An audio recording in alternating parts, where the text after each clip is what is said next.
nouvelle émission de Tandem TV. La première émission qui propose une discussion sympathique entre deux artistes sur un thème artistique bien sûr. Donc je m'appelle Déborah Cohen, je suis artiste peintre. Je fais aussi bien du graffiti que des tableaux sculptures combinant de l'aluminium, du plexiglas et du LED pour illuminer mes tableaux.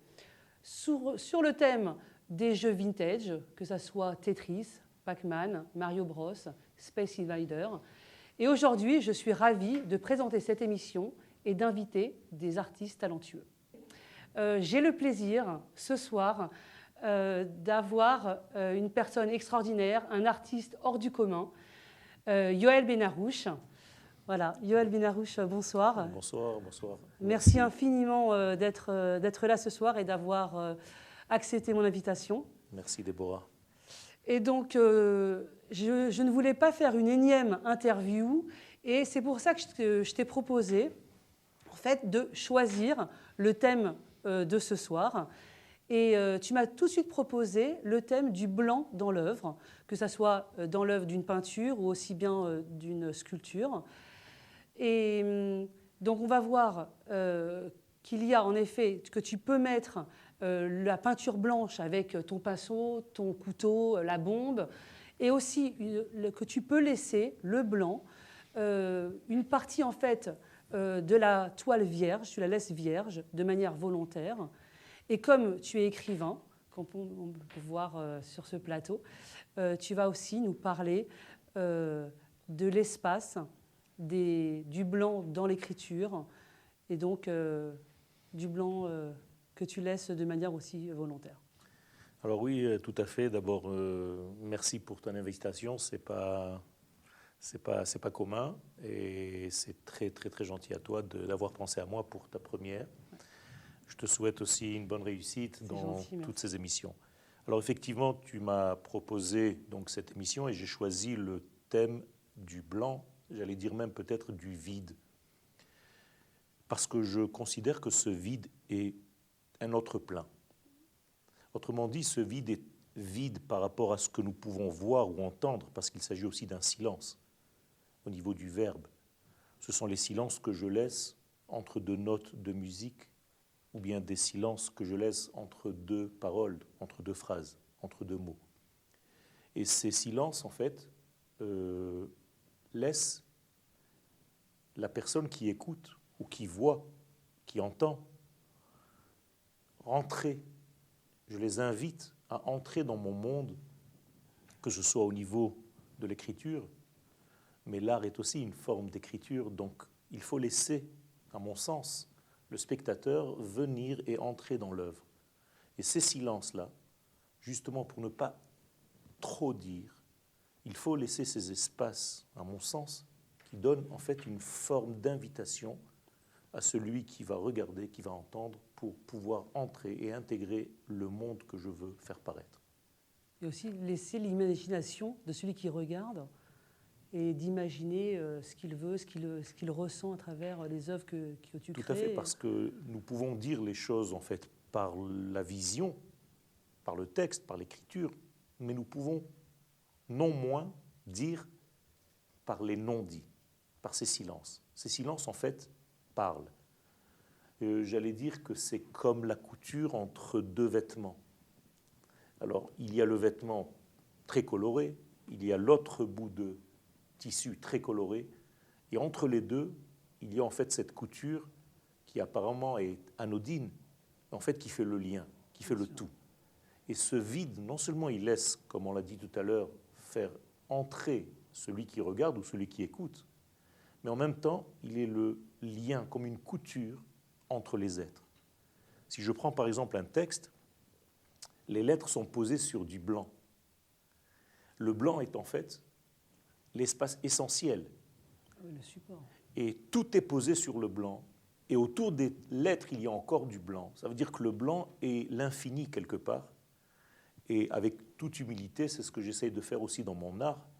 C'est-à-dire que je donne les couleurs que je vois, que j'ai envie de donner, les formes, les traits, mais j'ai en même temps un grand respect pour cet infini que je ne peux pas définir, entre guillemets, donc je laisse le blanc. Et quand tu laisses en fait vraiment de manière volontaire un bout de toile vierge, donc c'est une invitation, c'est une proposition à celui qui va regarder, celui qui va imaginer toutes sortes de choses derrière. Bien sûr qu'il y a une invitation, mais plus encore, il y a en fait des aires de repos. En fait, il faut rentrer dans une œuvre. Et pour entrer dans une œuvre, il faut sentir que j'ai une place. Si je n'ai pas de place pour pénétrer, eh bien, je ne peux pas rentrer. Donc ces blancs sont aussi un passage, une clé, une serrure par laquelle on va commencer à se balader à l'intérieur de l'œuvre. Donc, de temps en temps, on rencontre le blanc, qui est en fait le blanc qui est l'infini. Et de temps en temps, avec la multitude de couleurs, parce que j'utilise beaucoup de couleurs et des couleurs fortes, eh bien, j'adore laisser ce blanc parce qu'il donne en fait encore plus d'explosion à toutes ces couleurs qui sont autour. Oui, parce que ça fait vraiment une différence et c'est vrai que ça donne une force. Le blanc est vraiment très fort, mais ça donne aussi cette couleur de sérénité, de pureté. Et c'est vrai que moi, je laisse beaucoup de blanc sur mes tableaux. Je finis avec le blanc parce que je veux vraiment laisser cette pureté comme point final sur mes tableaux. Et ça donne comme vraiment comme un ange qui passe et que les gens qui vont voir ou qui vont acheter, qui vont repasser, des enfants qui sont un peu énervés, des parents avec qui parfois le shalom bayit n'est pas là ou la famille est un peu... il y a des moments chaotiques dans la vie. Et c'est vrai que laisser ce blanc, laisser cette pureté, ils vont repasser et repasser, le blanc va être imprégné, inconsciemment les gens vont le récupérer, vraiment se l'approprier. Et j'ai remarqué que ça va calmer, ça va apaiser vraiment les personnes qui regardent un tableau avec comme ça du blanc. En réalité, tu viens de toucher le point profond que j'allais donc rebondir sur ce que tu disais, mais en fait, ce blanc, c'est le Shabbat. Et donc, c'est le moment du repos, c'est le moment du lâcher-prise. Or, le mot Shabbat veut dire chômer, arrêter. Je ne suis pas moins présent parce que je ne montre pas. Au contraire. Ouais, exactement, au contraire. Parce que je laisse un endroit où je n'ai pas mis mon grain de sel, eh bien, ce respect-là me donne beaucoup plus de force après. Donc, il y a ici un jeu entre les couleurs qui représenteraient les jours de la semaine et ce blanc qui représente en fait l'infini, qui représente un degré qui n'est pas de ce monde. Et nous savons que le Shabbat n'est pas de ce monde. C'est un degré qui descend. Et comme tu le sens, tu l'as ressenti, tu l'as pressenti intuitivement, que ça donne du repos, ça donne un calme, ça donne une sérénité et bien entendu une pureté. Ce blanc-là, tu l'as indiqué au départ, n'est pas seulement un blanc laissé vide, c'est un blanc que je prépare. C'est-à-dire que j'ai envie de participer quelque part à ce blanc, même si je le laisse, mais c'est quand même un blanc sur lequel j'ai travaillé. Ce n'est pas la toile vierge, c'est la toile parce qu'elle n'est pas vierge. Même en étant vierge, quelqu'un a déjà travaillé pour apprêter. Donc, pour ne pas laisser la toile dans cet état, je fais aussi mon travail, je prépare des matières et je crée ce blanc, entre guillemets, pour laisser entrer après tout l'espace autour.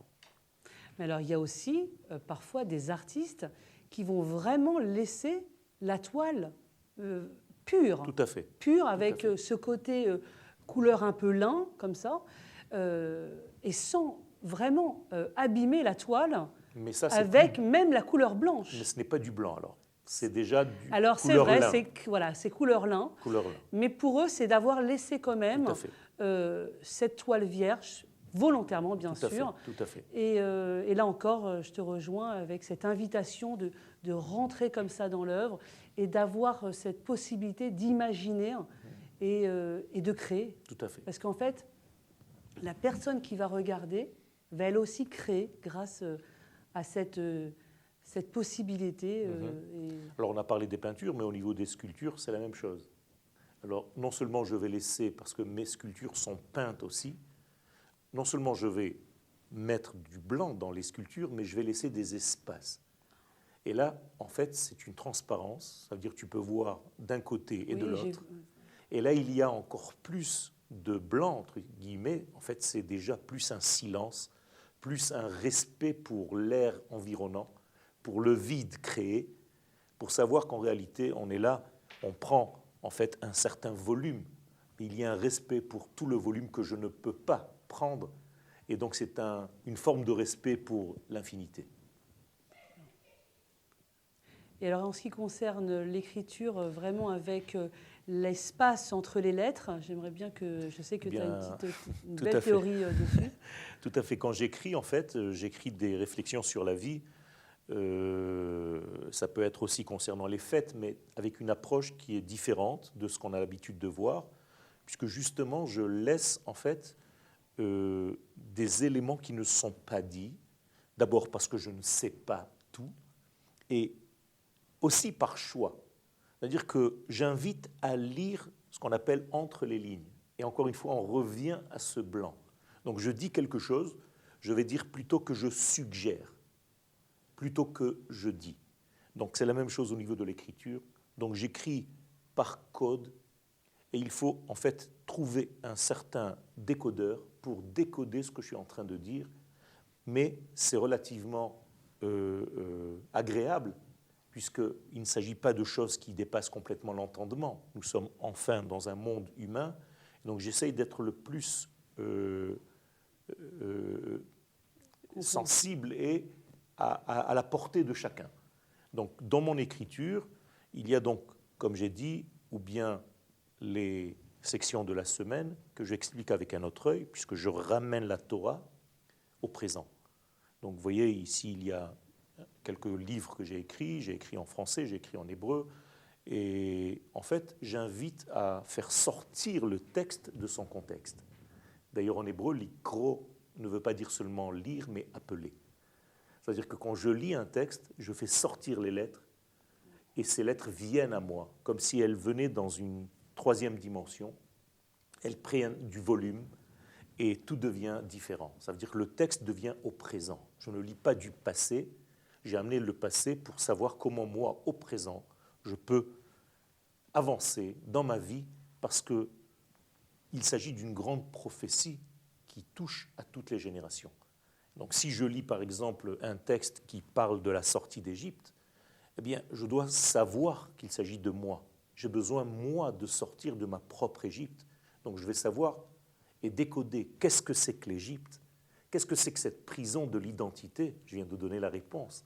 Et en même temps de jouer avec les lettres pour permuter les lettres les unes avec les autres. Ça. Jouer et jongler en fait. Exactement. Donc il y a ici tout un jeu extraordinaire. On peut prendre le mot Égypte, Mitzrayim, et immédiatement voir qu'on peut créer un nouveau mot. Metzar, la prison de mi, de moi, de qui. Ça veut dire l'Égypte, c'est la prison de l'identité. À partir du moment où j'ai ça, j'ai une nouvelle donnée de base. Et donc je peux développer à l'infini. Bon, écoutez, merci beaucoup. C'était vraiment une très sympathique discussion. Voilà. Eh bien, merci infiniment. On se retrouve le mois prochain avec un nouvel artiste aussi sympathique et encore une fois sur Tandem TV. Merci.